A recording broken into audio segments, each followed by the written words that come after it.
Hi, welcome to Universal Interiors. I'm Les Ingelstead and very grateful that I get a chance to share with y'all. There's so many areas that I have been so grateful for. And coming back now, last 4 or 5 years it is already, going into full-time living here in Minnesota and living in the Detroit Lakes area. I just can't help but reflect. There's a lot of changes that happen in everybody's life. They say it's a 3-year or a 7-year.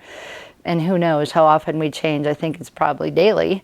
But some of our habits, some of the way we've done things and looked at life, we should challenge ourselves. Sometimes I think that we don't. It's just like, if it's a habit, if it's not even that healthy, hopefully you're working on changing those. But I think sometimes we'll make an excuse. It's just the way I think. It's just how I've been. You know what? My mom was like that. You know, all of those areas, we should really kind of stop and think. And I don't really know if it matters if you're a teenager doing this or if you're an 80-year-old doing this, because I think that we should constantly take a look. It wouldn't hurt to look in the mirror, but some people don't like to see the wrinkles that are happening. But those that can face it, look in the mirror a moment and just see, do you like what you've become? You like who have kind of, lack of a better word, evolving to become? Because we are the only ones that really have to live with ourselves, honestly. We work really hard at trying to please others way too often, I think. And we kind of forget about ourselves, or we depend upon those other people to make us feel that much better about ourselves. But ultimately, it doesn't work that way, I don't think. I know that my friendship with my Lord is about the only consistent, constant love that I have. And that's what's such a privilege, to being able to share my faith at times with y'all, because I just know that the God I worship, the God I love, is just that, just love. And He wants for us to just continue to get a little bit more like Him, which means to get a little bit more like love. And how does that look? Well, it's going to involve change, and change sometimes hurts. Just looking at my little boy sometimes, sorry, he's now 17, but to me, he's still my little boy. As I see the pictures around my home here, and I just look at and remember at different times, oh, that was just the best. And then now here he is, and this is pretty terrific. And I hope that continues all his life, as long as I get him or I'm here on earth. But there is, along those, so many growing pains, and it doesn't stop as a 2-year-old, a 5-year-old, a teenager, a 20-year-old. For that matter, I'm in my mid-50s, and I still think, oh man, I just should know better than that. There's this growing pain that still is going on. But I would love to challenge you on a change that you can maybe make in your life. A sweet friend of mine is reading a book called I Am. I know a little bit about it, but she's like, rephrase who she is, versus like, oh, I'm so bad at that, versus I used to be bad at that, I'm getting better at that. Perhaps that's one way you can phrase it to yourself. I know that we all will have struggles at different times in different places in our life. And yeah, things are definitely a little bit more fuzzy as you get older. But at the same time, there's so much wisdom and depth inside of us that we can talk ourselves into, I think, looking at the bright side of life. Because you've already gone through and you've seen, you know what, in a lot of our journey, there is struggle. And I just heard this, I don't know if it was a radio show, but it was something that just recently alluded to fears. We all have them. We all walk out in them almost daily. If it's a fear of somebody, did they not like me? Why didn't they look at me? Or, oh, I can't believe they did that. You know what? They didn't even call me. I mean, you can talk yourself into so many fears. But what I think that we need to do, and I often address fear versus faith, because it's as simple as that. You're duking it out inside your head lots of times, or with others for their approval, or that you're seeking to have your status of who you are or what you've accumulated surrounding you.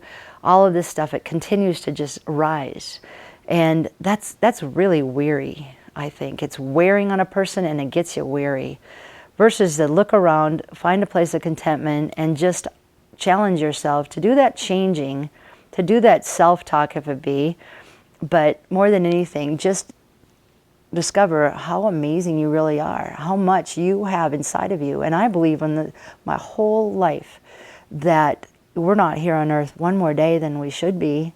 So maybe a lot of times we get confused on thinking our life is, oh, here I am in my 70s and 80s now, and what am I doing? What's my purpose?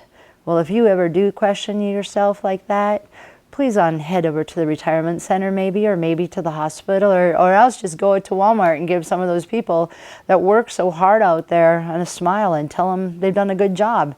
I mean, there's just a need of encouragement on this in our community for sure, but in our world, it gets really sad pretty quick if you spend too much time with the TV, I think, or in the newspaper.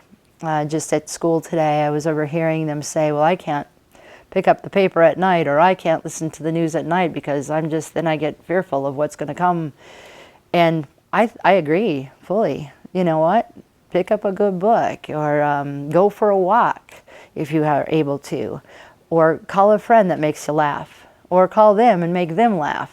You know, we all have our stories. That's why I think so much of our life gets a little harder to swallow when we get older, is because we forget to pick up the phone and laugh about things, or meet a friend out for a cup of coffee, or go for a walk.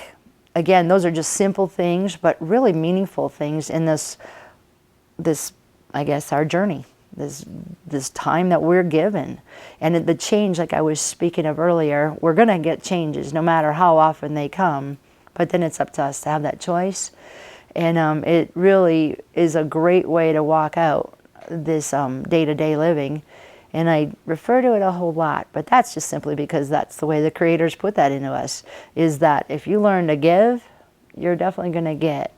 But if you start taking in too much, it's not going to be very, very long, and you get kind of full and stuffed and very unhealthy. So that's why I think we're just this whole idea of the river. I love some of the songs that I hear lately about water and river and that constant moving. That's kind of how I think we should look at it. We are constantly changing, even if we are older and we seem like we've been in the same place. But you know what? You are constantly moving. You're moving ahead, I hope, and not backwards, because we have so much to do and so much to encourage each and every day. And the art of letter writing, I've referred to it once or twice probably in the last few years with you, but pick up a little piece of paper and write somebody an encouraging note, because who doesn't want to hear it? And I'm guilty of that, because I used to be way better at writing.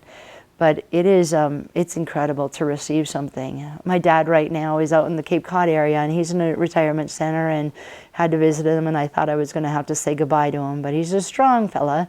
My dad's Stan Ulrich, and he's a mighty great man. And what makes him so good is that he knows that life is beautiful, and never goes without telling somebody that life is beautiful. And that's his heritage to me. Some people give their children a lot of money or land, or my dad instead gives me the wisdom of life is beautiful.